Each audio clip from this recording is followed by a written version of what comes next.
guys, welcome to a new video. Today I am in Bangkok, Thailand. I'm in a park here. As you probably can see, it is freaking hot. But today's video is going to be about what university should you study at in China.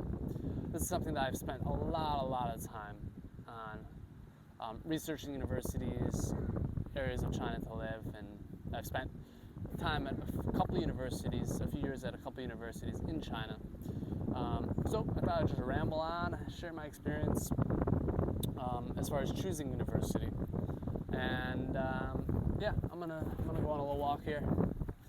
Okay, if you guys are first time to this channel, remember, join our community. We are a community of passionate Chinese learners, really more intermediate to advanced levels, but either way, you could subscribe and also join our email list that we go in, and we kind of have a community. We share each week different stuff through email that we found interesting, that we thought would be useful resources, cool techniques, tips, and yeah, just really a community. It's cool to meet other people that are passionate about what you are passionate about.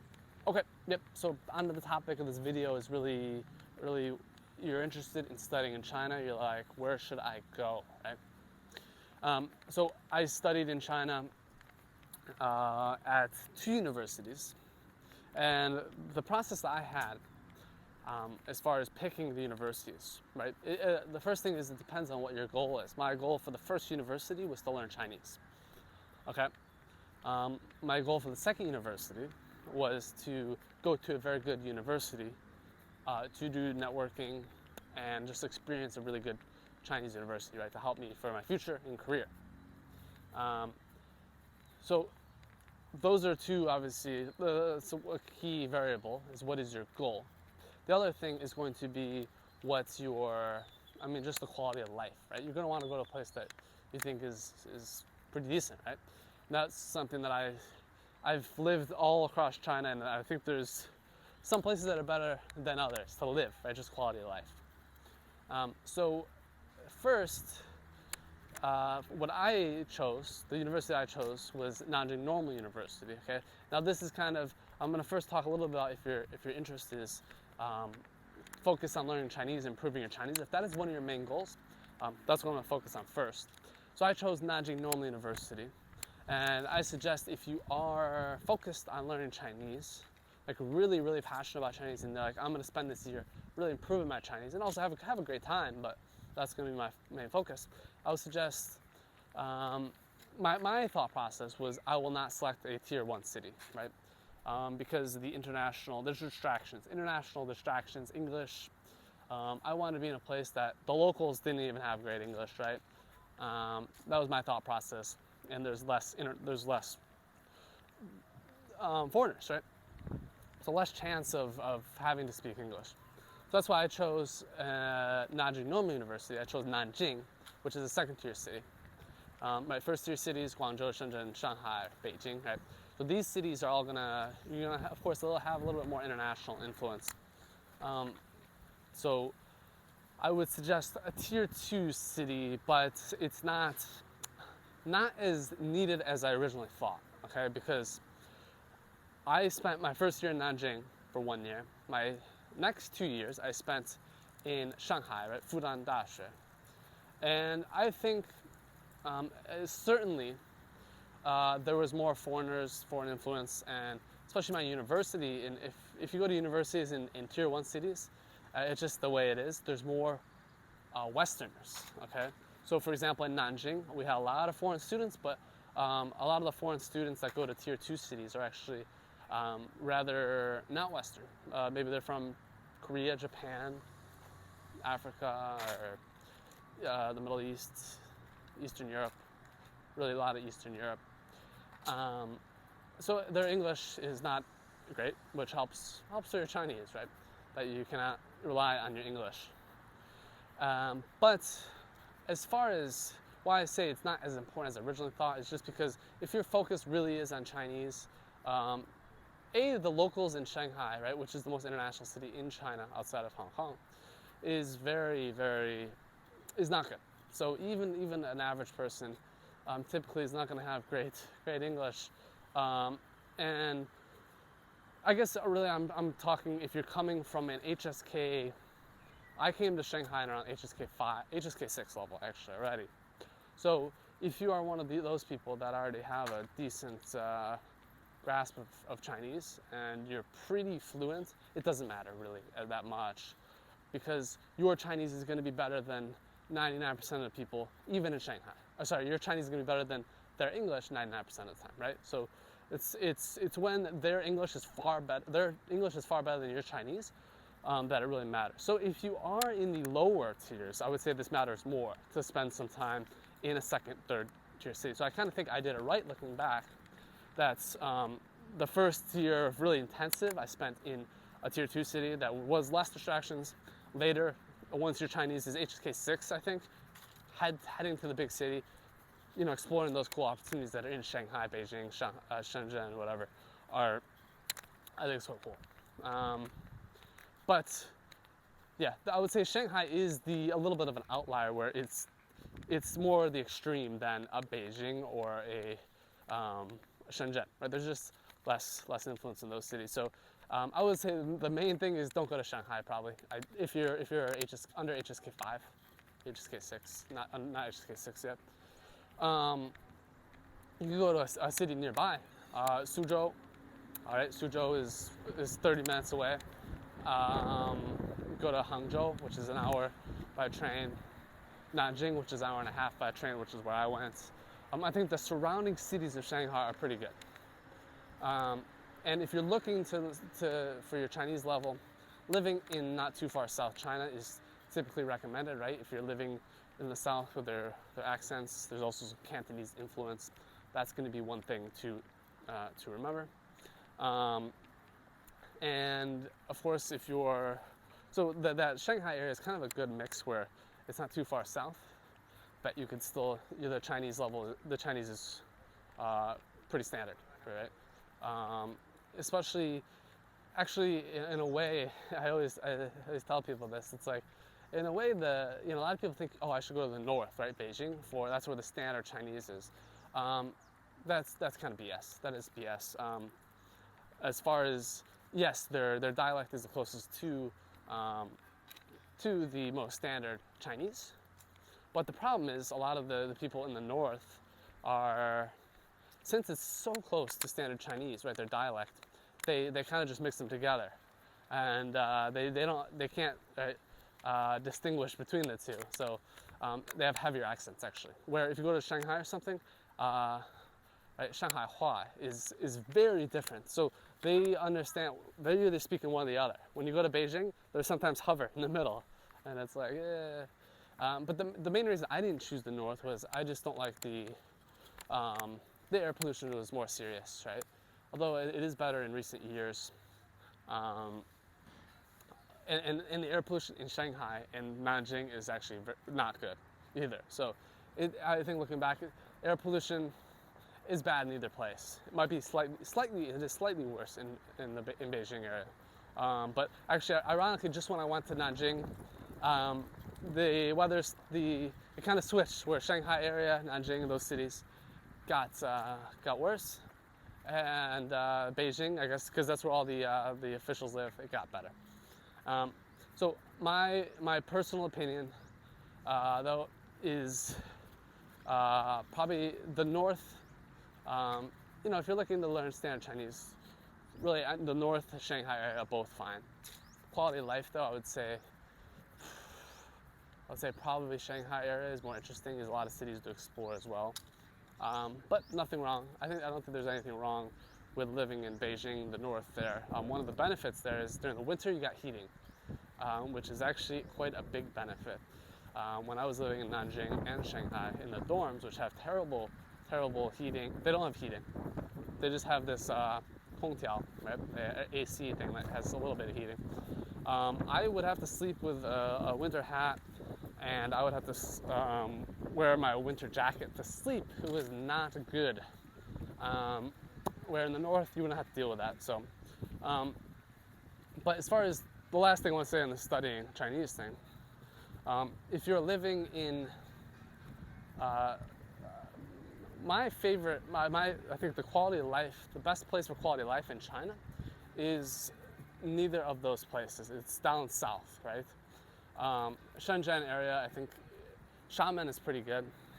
So if you are looking for a quality of life, but also want to learn Chinese, I think actually Shenzhen is not a bad option. Shenzhen is a very good option, but there's not many schools there. That's a problem for learning Chinese. So if they did have some great schools for learning Chinese, I might recommend it. But I think they only have one university on the Confucius Institute Scholarship, which is probably fine. The public classes are fine, but that's something to look into. Also Xiamen, right? Xiamen has famous universities there. Xiamen Dashi, it's by the sea. That seems actually like, if I had to pick one spot, I'd probably pick there. Yes, they do have accents, some of the locals, but my overall thought after living in China for 3 years is that's overblown. Is the fact that, oh, they're gonna have accents, you can't learn Chinese.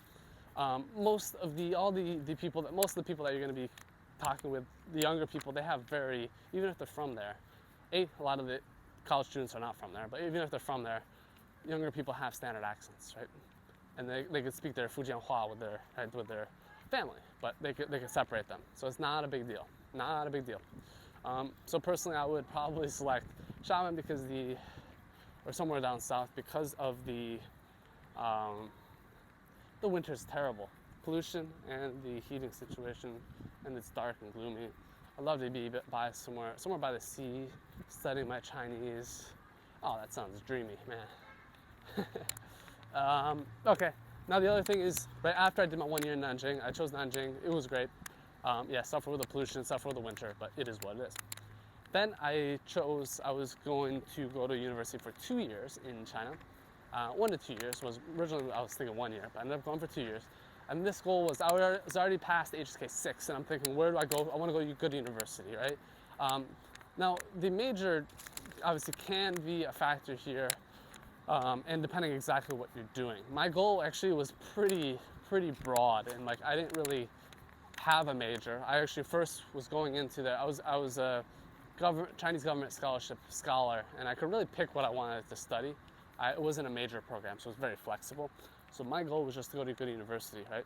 Now in China, as a lot of people know, the best universities, the two best, Beida and Tsinghua, are in Beijing, and I just didn't want to live in Beijing. I don't know, it just felt depressing. And all my Chinese friends, pretty much, even some of them from Beijing, they just say don't go to Beijing. So I trust my Chinese friends, not just a few, a lot of people, just they don't like Beijing. So I just trusted them. Now I know a lot of foreigners that live in Beijing and they love it. So that's just a lot of bias, and a lot of people from not Beijing just hate Beijing for some reason. But so I didn't want to go to those, although those are the top two universities that I prefer to go to because they're the best, I don't want to go to Beijing. So then I'm looking at Shanghai, which has Fudan University. Shanghai has some good universities. And there's a couple other pretty solid universities, Jiao Tong Tongji in Shanghai, but Fudan I think is the best. And then, right, so I was really looking at a top 10 university, really for that, make these connections and have this, yeah, that was my goal, is to kind of network and start helping my career. And with that, I would say, if you're kind of career oriented like I was in this decision, then of course you want to be in a city like Shanghai is great, with a lot of opportunities. Shanghai, Shenzhen, Beijing, yeah, Beijing has a lot of opportunities as well. But if you don't want to be in Beijing, Shanghai, Shenzhen, especially if you're tech or, just a lot of large companies, a lot of startups, a lot of businesses are in these two places. The problem with Shenzhen is there's not a great university, like I was mentioning before. It's kind of newer city, and they just don't have, the Fudan has a long history, right? So that's why I didn't go to Shenzhen, is because of that aspect. Although I would have preferred, like I mentioned, all the other variables with the weather and the pollution and the greenery. Oh, the greenery of Shenzhen is great. You have mountains, you have beach, it's really, really great. It's my favorite city in China. One of my favorite cities in China, I should say. In Shanghai is just absolute concrete jungle with no nature at all. So, it's really looking at what kind of mix, what your goals are. If you don't really give a crap about what I just said, the wind, the pollution and whatnot, then I think you should. It's your health. I care about my health maybe more than the average person as far as the pollution goes.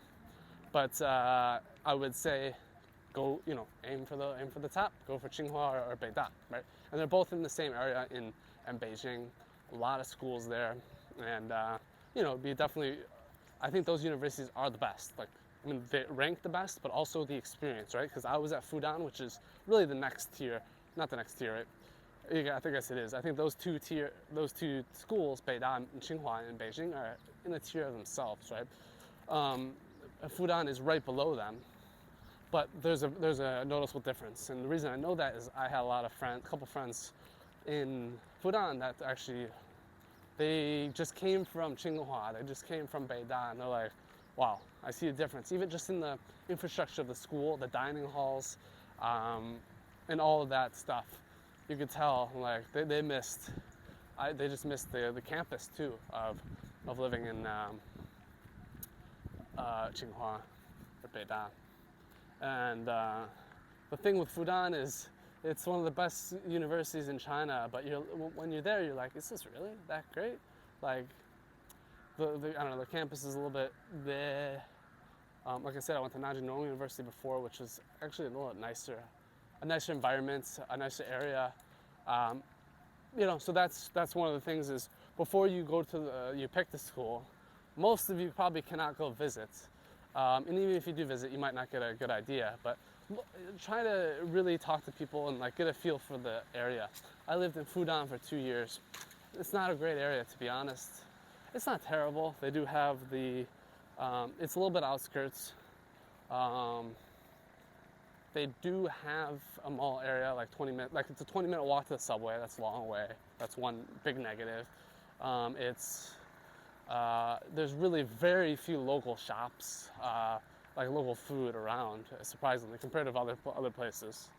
No markets. There used to be all of this, but like I said, the Chinese government is coming in and just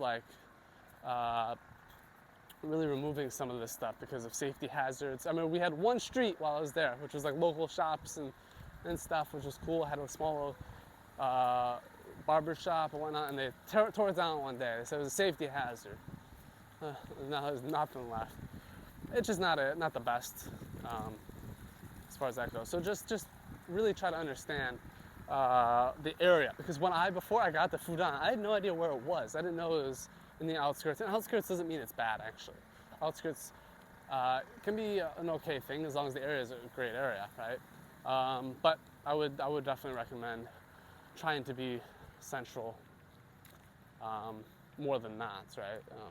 For obvious reasons, because it cuts down on your commute times for going anywhere. Okay, that's about it for this video as far as my ramble goes with universities in China. Of course, take a look at my video on the Confucius Scholarship or the Chinese Government Scholarship. If you are thinking about going to China, because for a lot of people you can get those pretty easily, I should say. I just say easily in the sense that if you actually once you apply, figuring out how to apply is a different story. But that's about it, guys. Okay, you guys subscribe to this video, not this video, to our channel. Join our community to get on the email list, and we'll stay in touch. See you guys later.